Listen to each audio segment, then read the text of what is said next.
Hi friends, இன்றைக்கி நம்ம பார்க்க போகிற ரெசிபி வந்து முருங்கைக்கீரையை வச்சு முட்டை பொரியல் தான் பார்க்க போகிறோம். இது நல்லா டேஸ்ட்டாக நல்லாயிருக்கும். இந்த கீரையும் ரொம்ப நல்லாயிருக்கும்.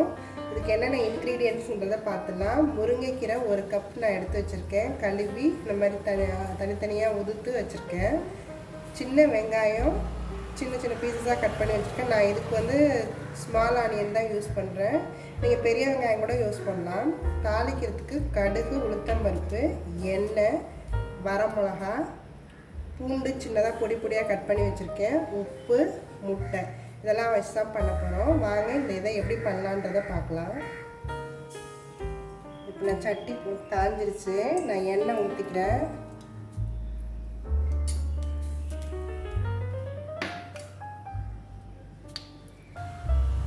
எண்ணெய் காஞ்சிருச்சு. நான் கொஞ்சமாக கடுகு, உளுத்தம்பருப்பு போட்டு தாளிச்சுக்கிறேன்.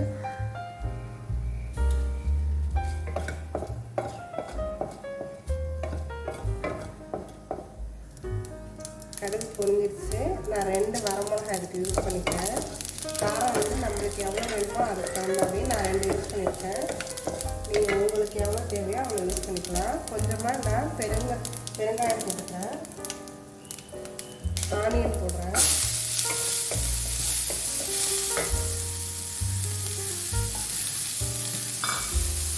இந்த ஆனியன் வதங்குற அளவுக்கு நான் ஃபஸ்ட்டு கொஞ்சமாக உப்பு போட்டுக்கிறேன். ஃபஸ்ட்டான பார்த்து அப்புறம் போட்டுக்கலாம். இந்த ஆனியன் நல்லா வதங்கணும்.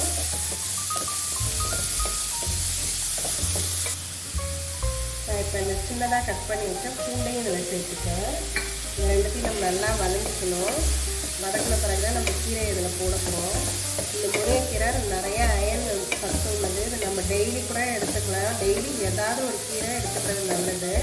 முருங்கைக்கீரை வீட்டிலே இருக்கிறதுனால இந்த மாதிரி உள்ளவங்க டெய்லி கூட இதை யூஸ் பண்ணிக்கலாம். வெயிட் லாஸ் பண்ணுறவங்க, டயாட்டிக்ஸ் உள்ளவங்களுக்குலாம் இந்த கீரை வந்து ரொம்ப நல்லது. இப்போ இந்த வெங்காயம் நல்லா வதங்கிடுச்சு. நான் கீரையை ஆட் பண்ணுறேன்.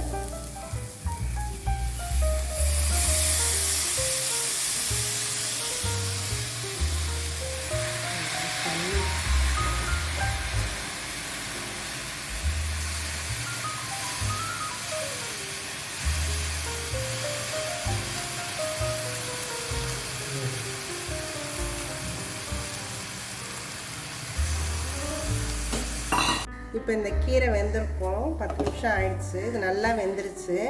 இப்போ வந்து நம்ம இதில் முட்டையை சேர்த்துக்கலாம்.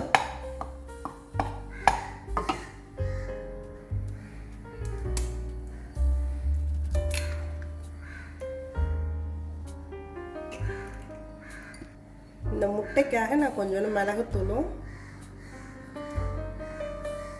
கொஞ்சமாக மிளகாத்தூள் 1 பிஞ்ச் தான் சேர்க்குறேன். நான் ரொம்ப சேர்க்கல. ஆல்ரெடி நம்ம மிளகாலாம் போட்டிருக்கிறதுனால சும்மா அந்த முட்டைக்காக கொஞ்சமாக சேர்த்துருக்கேன். நான் இதை நல்லா கலந்துக்கிறேன். இந்த மிளகாத்தூள், மிளகு, உப்பெல்லாம் போட்டிருக்கிறதுலாம் கலந்துக்கிறேன். நான் நல்லா இது நல்லா நம்ம இப்போ கலந்துக்கலாம். எல்லாத்தையும் முட்டை நல்லா இதாகிட்டு வருது. இப்போ இது நல்லா ரெடி ஆகிடுச்சு. இந்த முருங்கைக்கீரை முட்டை பொரியல் இந்த மாதிரி நல்லா இதாகிடுச்சு. இப்போ நீங்கள் வேணும்னா உப்பு பத்தலைன்னா வேணால் நம்ம போட்டுக்கலாம். ஆனால் எனக்கு கரெக்டாக இருக்குது. இதை நல்லா மிக்ஸ் பண்ணி விட்டுற வேண்டியதான் எல்லாத்தோடையும். இது இப்போ ரெடி ஆகிடுச்சுன்னா இதை இப்போ நிறுத்திடுவேன். இந்த முருங்கைக்கீரை முட்டை பொரியல் ரெடி ஆகிடுச்சு. இதை நீங்களும் ட்ரை பண்ணி பாருங்கள். வெயிட் லாஸ் பண்ணுறவங்க மார்னிங் வந்து இது 1 கப் பிரேக்ஃபாஸ்ட்டாக அப்படியே எடுத்துக்கலாம். இது நல்லா கீரையும் நம்ம டெய்லி எடுத்துக்கிறது நல்லது தான். என்னோடய வீடியோஸ் எல்லாத்தையும் பாருங்கள். உங்களுக்கு பிடிச்சிருந்தா எங்கள் சேனலை சப்ஸ்கிரைப் பண்ணுங்கள். தேங்க்யூ ஃபார் வாட்சிங். தேங்க்யூ.